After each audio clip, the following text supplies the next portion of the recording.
গ্রামে এসেছি, নদীর পাড়টা আপনাদের ঘুরিয়ে দেখাবো না তা কি হয়? আর সাথে তো শীতের পিঠা আছেই। সব কিছু মিলিয়ে আজকে আপনাদের সাথে আমি শেয়ার করব।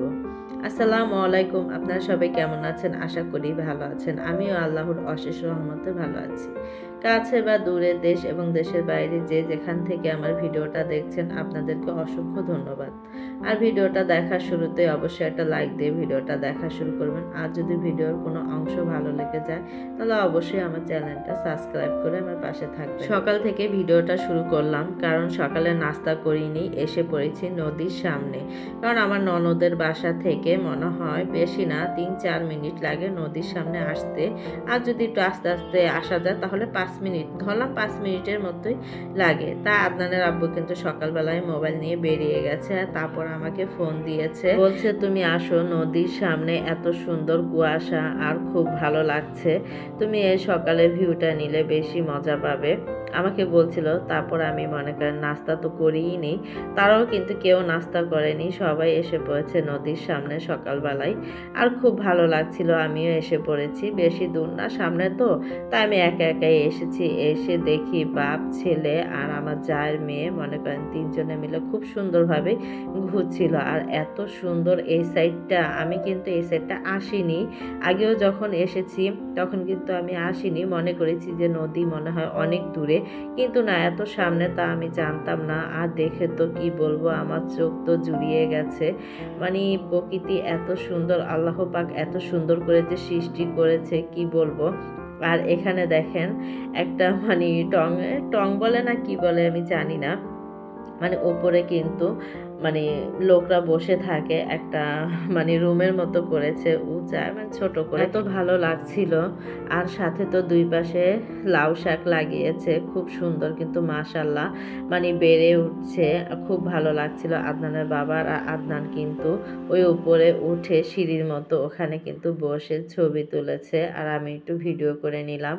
আর সামনে তো মনে করেন এখনও কিন্তু কোনো ফসল এখানে লাগানো হয়নি, এখানে কিন্তু মনে করেন যে ঘাস হয়ে রয়েছে, এগুলো সবই মনে করেন ফসল করা হবে কিছুদিনের ভিতরেই, সবগুলো মনে করেন খোদাই করে তারপর এগুলো ফসল করা হবে। আমার ননদ বলেছে যে আশেপাশে সব ফসল লাগানো হবে, তখন কিন্তু আরো বেশি ভালো লাগবে। এখন তো ঘাস হয়ে আছে, আর যখন ফসল লাগাবে তখন কিন্তু অনেক সুন্দর লাগবে।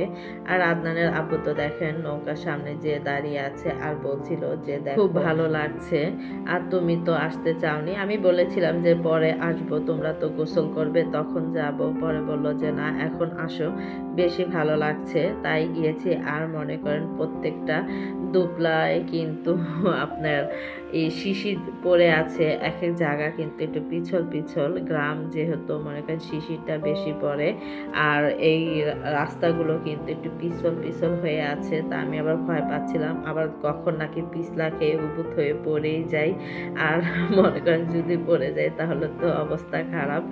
আর এমনিও আমার শরীরের অবস্থা তেমন ভালো না, আমি কিন্তু ভয়েস দিচ্ছিলাম, আমার প্রচুর পরিমাণে ঠান্ডা লেগে আছে।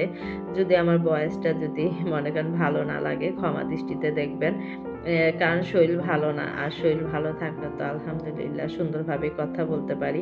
আমি কিন্তু কথা বলছিলাম, আমার খুবই কষ্ট হচ্ছিল, কারণ ভীষণ পরিমাণে আমার ঠান্ডা লেগেছে আর ভিতরে ভিতরে জ্বর।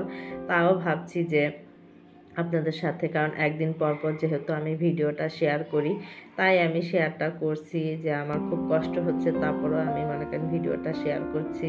আলহামদুলিল্লাহ আদনানের আব্বু কিন্তু দেখেন ওখানে বসে আছে, এত সুন্দর লাগছিল, আমাকে কিন্তু ডাকছিল যে তুমি এই পাশে আসো, ভালো লাগবে মনে করেন ভিডিও করতে। পরে আমি যেতে পারিনি, ওইখান দিয়ে দেখছিলাম যে এত প্রচুর পরিমাণে পিছল, সে তো লাফ দিয়ে গিয়েছে, কিন্তু আমার আর লাফ দেওয়ার তেমন ক্ষমতা নেই, এই কারণে আমি বলছি যে না ভাই, তোমাকে আমি ভিডিও করি, আমার করার দরকার নেই, কারণ আমি যদি এখানে যদি পড়ে যাই তাহলে তো হয়েছেই কাম।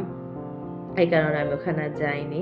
এখন আমরা মনে করেন যে সব কিছুই একটু দেখছিলাম। আর এখানে তো এটা কি পাখি বলে আমার জানা নেই, কিন্তু এই পাখিটা নাকি মাছ ধরে ধরে খায়। আর এখানে দেখেন এত সুন্দরভাবে বসে আছে, মাশাআল্লাহ খুব ভালো লাগছিল। আমরা যে এখানে মানে আশেপাশ দিয়ে ভিডিও করছি তারপরে কিন্তু উড়ে যাচ্ছে না, ও কিন্তু জায়গায় বসে আছে। আমি আবার একটু জুম করে দেখাচ্ছিলাম, কারণ ওরা যখনই মাছ মানে দেখে নড়াচড়া করে তখনই কিন্তু টুপ করে খেয়ে ফেলে। আদনানের আব্বু বলল, আমি তো মনে করেন কখনো তেমনভাবে গ্রামে যাওয়া হয়নি, শ্বশুরবাড়ি গিয়েছি 1 সপ্তাহ বা 2 সপ্তাহ 1 মাসের মতো থেকেছি আগে, তা এখন সচরাচর তেমন যাওয়া হয় না, তা এত কিছু আমার মনে নেই। আর এখান দিয়ে দেখেন কি ঢালু আর পিছল। আমি খুব কষ্ট করে যাচ্ছিলাম, কারণ সকালবেলা তো শিশির পড়ে আছে সব জায়গায়, মানে একটু কাদা কাদা ভাব। তা ভালো লাগছিল, যেখান দিয়ে তাকাচ্ছি সেখান দিয়ে আল্লাহ পাকের অপরূপ সৌন্দর্য মনে করেন উপভোগ করছি, আলহামদুলিল্লাহ। আর মনে করেন সকালবেলা তো কি বলবো, আরো বেশি ভালো লাগছে। আর আজকে কিন্তু প্রচুর পরিমাণে রোদ উঠেছে, কারণ আমি কালকে সরিষা ফুলের ভিডিওটা দিয়েছি মানে পরশুদিন, তখন কিন্তু মনে করেন মানে একটু আকাশ এত প্রচুর পরিমাণে মেঘলা কি কুয়াশা ছিল, ভিডিও কিন্তু একটু কালচা হয়েছে। তারপর এখন কি করব কিছু করার নেই। আজকে কিন্তু মনে করেন খুব সুন্দর রোদ উঠেছে, আর দেখতেও কিন্তু ভালো লাগছে, যেদিকে তাকাচ্ছি আর রোদে আমি এই পাশটা দিয়ে তাকাতে পারছি না, এত সুন্দর রোদ উঠেছে। আমরা তো মনে করেছি যে আমরা যে থাকবো সে কয়দিনই মনে হয় কুয়াশায় ভরে থাকবে, মানে আকাশটা মেঘলা থাকবে, ভিডিও মনে হয় তেমন ভালো হবে না। কারণ আমার ভিডিওটা একটু বেশি পরিমাণে করা হয়েছে, কারণ দেখা যায় কি সকালে বেলা একটা ভিডিও থাকে, দুপুরে একটা, বিকালে একটা, 3টা ভিডিও কিন্তু হয়ে যায়। এই কারণেই মনে করেন যে অনেক দিন লাগিয়ে আপনাদের সাথে আমি শেয়ার করছি। আর অলরেডি কিন্তু আমি ঢাকায় এসে পড়েছি, তারপরে এই ভিডিওগুলো কিন্তু আমার জমা হয়ে আছে, আর সেগুলোই আপনাদের মাঝে শেয়ার করছি, কারণ ঢাকায় তো আসতেই হবে। আমরা 1 সপ্তাহের মতো থেকে এসে পড়েছি, ছেলের স্কুলের রেজাল্ট দিবে, অতএব কিন্তু আজকে কিন্তু দিয়ে দিয়েছে। আমি যখন এই বয়সটা দিচ্ছি তখন কিন্তু আমি ঢাকায় এসে পড়েছি। ছেলে কিন্তু আমার আলহামদুলিল্লাহ খুবই ভালো করেছে। এত বাচ্চার ভিতরে যে এত ভালো রেজাল্ট করবে, আলহামদুলিল্লাহ। ক শাখা যে আছে, আল্লাহ পাকের দরবারে শুকরিয়া। মানে যেরকম চেয়েছি তেমনই রেজাল্টটা করেছে। আমার কাছে খুব ভালো লাগছিল যে প্রত্যেকটা বাবা মাই চায় ছেলে মেয়ে যদি একটা ভালো রেজাল্ট করে তাহলে কিন্তু খুশি লাগে। অতএব কি মনে করেন ওদের খ মানে চ শাখা পর্যন্তও ওদের থাকে, সেই জায়গায় যে ক শাখা থাকাটা অনেক টাফ। আর যদি একটা ভালো রেজাল্ট করে, ভালো নাম্বার পায়, সেটা কিন্তু মনে করেন আর একটু বেশি।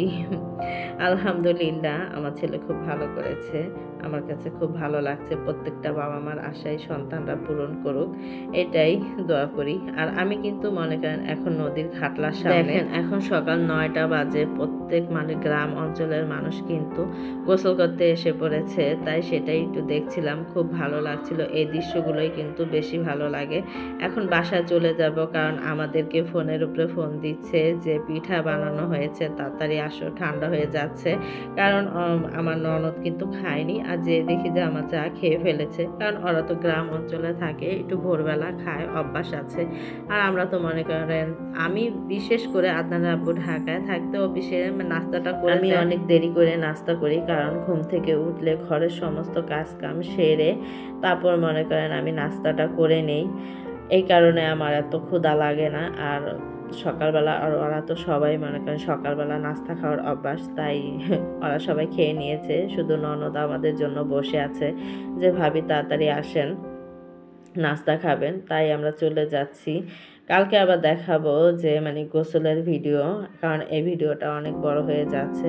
আর মনে করেন কেটে যে মানে অল্প করে যে ভিডিও দিব, এত সুন্দর পরিবেশ, এত সুন্দর মনে করেন যে মনোরম পরিবেশ, খুব ভালো লাগে।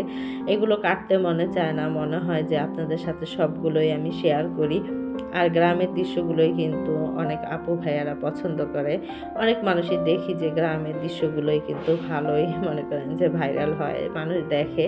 তাই আমি যতটুকু পেরেছি আমার মতো করে আমি আপনাদের সাথে মানে শেয়ার করছি, কারণ গ্রামের দৃশ্য সবাই পছন্দ করে। এই কারণে আমি আর কাটাকাটি তেমন করিনি, সম্পূর্ণটাই আপনাদের সাথে শেয়ার করেছি।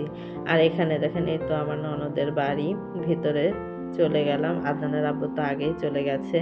আমার ননদ কিন্তু গরম গরম মানে পিঠা বানাচ্ছে, তাই আমাদের তাড়াহুড়া করে ডাকছিল, তাই আমরাও এসে পড়েছি, গরম গরম পিঠা খাবো। আর আমার মনে করেন শ্বশুর বাড়ি কিন্তু ঐতিহ্যবাহী ছিটা রুটি পিঠা, এই পিঠাটা কিন্তু খুবই পছন্দ করে আমার শ্বশুরবাড়ি এলাকার মানুষ। আর এখানে মনে করেন আমার ননদ তো সোনারগাঁ মেঘনা বিয়ে হয়েছে। এই দেশের মানুষ কিন্তু তেমন একটা মানে এই ছুঁইটা রুটি পছন্দ করে না, কারণ আমিও কিন্তু এই দেশেরই মেয়ে। আমাদের মানে গ্রাম হয়েছে সোনারগাঁ, তা আমি জানি যে আমাদের মনে করেন দাদির বাড়ি কেউ কিন্তু এই রুটিটা মানে বানায়ও না, খায়ও না, কিন্তু আমার কাছে খুব ভালো লাগে। আমি যখন শ্বশুর বাড়ি যাই তখন কিন্তু এই রুটিটা খেয়েছি, আমার অভ্যাস আছে। আর আমার কাছে ভীষণ ভালো লাগে মাংস দিয়ে এই রুটিটা খেতে। তারপর আমি বাসায়ও যখন বানাই মাঝে মাঝে আদনানের আব্বু বলে থাকে, আর আমিও বানিয়ে থাকি। আমার কাছেও মানে খেতে খেতে এখন অভ্যাস হয়ে গেছে, ভীষণ ভালো লাগে। দেখেন আমার ননদ কিন্তু খুব সুন্দর করে বানাচ্ছে।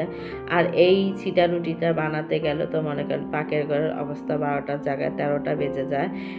সম্পূর্ণ জায়গাটাই কিন্তু দেখেন মানে কি বলবো, চালের গুঁড়ো মানে দিয়ে কিন্তু পুরাটা তলিয়ে গেছে, কারণ এটা ছিটায় ছিটায় বানাতে হয়, তো এই কারণে খুব সুন্দর করে কিন্তু আমার ননদ বানাচ্ছে আর দিচ্ছে। বেশিক্ষণ কিন্তু লাগছে না, সাথে সাথে আবার উঠিয়ে ফেলছে। আর আমি বানাই কিন্তু এত সুন্দর করে আমি বানাতে পারি না, কিন্তু যতটুকু পারি আলহামদুলিল্লাহ। আর সাথে কিন্তু দেখেন চিতই পিঠাও বানিয়েছে। তা সবাই নাস্তা করা শেষ, অতএব আমরাই রয়েছি। আর বলেছি যে বেশি পিঠা বানালে মানে চিতই পিঠা বেশি বানালে খাওয়া হবে না, তা অল্প করেই বানিয়েছে। আর ছিটা রুটিটা একটু বেশি করেই বানিয়েছে, গরম গরম বানিয়ে দিচ্ছে। আমি আদনানের আব্বু আর আমার ননদ মিলে 3জনে মিলেই খাবো। আর এখানে মুরগির মাংস রান্না করেছে সকালবেলা, তা সেটা দিয়েই খাচ্ছিলাম। আর এই ছিটা রুটিটা কিন্তু বিশেষ করে গরুর মাংস মুরগির মাংস দিয়ে খেতে কিন্তু বেশি ভালো লাগে। আর সকালবেলা এমন মজার নাস্তা হলে আর কি লাগে। আমিও বসে পড়বো এখন খাওয়ার জন্য। আর এখন দেখেন আমরা সবাই মিলে খাচ্ছিলাম। ভিডিওটা আর বড় করব না, সবাই ভালো থাকবেন, সুস্থ থাকবেন, আমাদের জন্য দোয়া করবেন, আমরাও আপনাদের জন্য দোয়া করি। ভালো থাকবেন, আল্লাহ হাফেজ।